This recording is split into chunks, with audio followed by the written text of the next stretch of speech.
Welcome to Yankees aka the One YouTube channel. If this is your first time on my YouTube channel, please subscribe on the red button below and tell me what you think about this video on the comment section.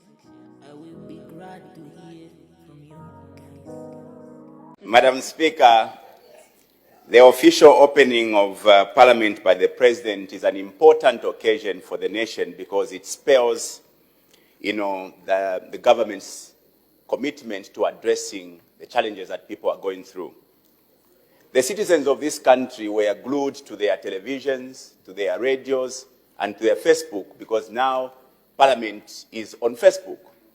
Why they were glued is because they were expecting to listen to a voice of hope, to a message of hope from the President, that tomorrow it is going to be a good day. Madam Speaker, whoever wrote that speech for the President is an enemy of the Zambian people. Had we allowed the President to speak as a man we've known over the years, a man who has presented himself with solutions, that speech would have been completely different. Madam Speaker, where I come from, we say when an elephant dies, the story in the village is that elephant. The elephant in the room, in as far as this country is concerned today, is the energy crisis. If you look at this speech on page 10 and 11, the President speaks to the energy crisis. Sadly, the President laments over the challenge of drought as being the reason behind this challenge we have today. First of all, Madam Speaker, the fact today is that your people in the communities are in despair. Contrary to the statements given by so many government officials that we are having 21 hours of load shedding, there are communities that are going for 5 days without power. Madam Speaker, whereas others feel or think that electricity is only for lighting bulbs, for watching TV, and for stove or cookers, electricity is our lives, Madam Speaker, because some people today have their lives dependent or depending on machines that are propelled by electricity. And you can imagine what that does. There was a report not long ago of people dying because the hospitals were load shedded. Electricity, Madam Speaker, means water. If you don't have electricity, it means that you will not be able to pump water. And you therefore know what it means if you don't have water. So you can now imagine for those communities that are having 5 days of load shedding, what that means. No power, no water, and therefore you know the anguish those people are in. Madam Speaker, contrary to assertions or to insinuations that the challenge of this energy crisis is on drought and climate change, Madam Speaker, this is not about drought and climate change. This is about leadership, Madam Speaker. If you ask the President today, back in the days, the man we knew did not want to allow excuses, particularly giving drought as an excuse. Because there are countries, Madam Speaker, that does not have rains, yet they are sufficiently supplied with electricity. That is the case of Zambia today. Let's be very frank here. Zambia has got a capacity in as far as generation of power is concerned. We are standing as 3,700 megawatts, Madam Speaker. 3,700. Please protect me, Madam Speaker. Protect me, Madam Speaker. Honorable member, you may continue, because I was attentively listening to you. Thank you, Madam Yes, Speaker. Continue. Just for the avoidance of doubt, for those who don't understand, Zambia stands at 3,700 megawatts capacity in terms of production of power, except that investment has been in hydro, 85%. The peak hours is only about 2,400. We have in excess, Madam Speaker, of 1,000, which we have been exporting over the years. So we have therefore to agree here that we have invested handsomely in power generation projects over the years. Except over the years, Madam Speaker, we've been greeted with a challenge of drought and climate change, which required us to have a mix to now transit to having other sources of energy. That is where, Madam Speaker, we needed leadership. Because for the argument of doubt, Madam Speaker, to produce or to construct a solar power station, it only takes you between 7 to 10 months.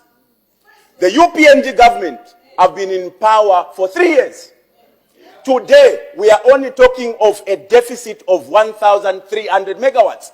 Do you know what would have happened if the UPND government, being a people that presented themselves as having solutions, 3 years down the line, Madam Speaker, they would have invested in alternative solar power plants, Madam Speaker. We would have had 1,300 megawatts as we speak today, Madam Speaker. The President, Madam Speaker. Order, honorable members, order. We want as many people to debate. Madam Speaker, look at her. So can we give him chance to debate? You may continue. Madam Speaker, just for the dunderheads who may not understand.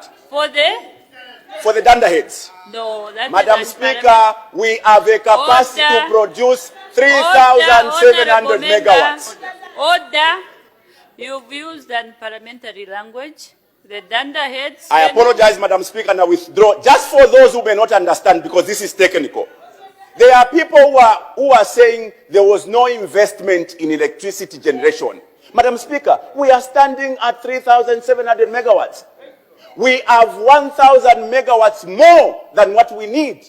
What we just needed, Madam Speaker, was to now transit to other sources. That is why I am saying, if we had leadership in the last 3 years, Madam Speaker, we would have...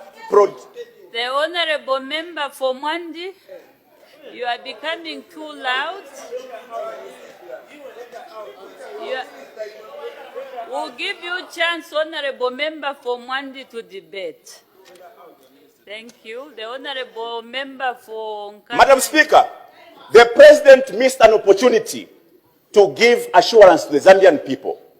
What I would have expected is the President must have highlighted this problem. Number one, what is the extent of this problem?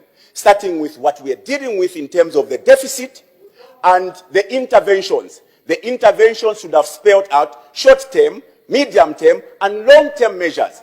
The President missed that opportunity. I'm glad that the minister yesterday came to give a statement. But this is where I have a problem. This minister here, Madam Speaker, came to give a statement which stated this, that government has crowded back 290 megawatts from exports. Not long ago, Madam Speaker, the same Minister of Energy had intimated or mentioned to the country that because of bilateral issues, they are still exporting 250 megawatts. Madam Speaker, the question then remains... The honorable member from Nkana, I've seen that you are moving away now from this presidential speech. You've now touched the Minister of Energy's ministerial statement yesterday. Can we be focused on the presidential speech? Madam Speaker, page 10 and 11, the President speaks to the energy crisis. And I'm here saying, this energy crisis has got nothing to do with drought and climate change. It is leadership. Madam Speaker, this government has not been sincere in as far as export of power is concerned. This government has told us they are crowding back 290 megawatts. This government has told us they are still exporting 250 megawatts. The question that begs answers, how much of the power are they exporting? In the midst of a disaster, where people are going without food, without water, where institutions of health are being load-shedded, where companies are closing down every day. This government is selling 250 megawatts of power, Madam Speaker. The minister or government says they are importing 450 megawatts from the Southern Power Pool, where there's no power. What this government could have done to address this problem, they could have continued the 330 megawatts transmission line, which has ended in Kasama, all the way to Tanzania. Because today, as we speak, the Eastern Africa Power Pool has more power than us going to beg the 450 from the Southern Power Pool. It is about leadership and nothing about climate change and nothing about drought. These people must own up and do what is right for the Zambian people. I thank you, Madam Speaker. Oh my goodness. the world.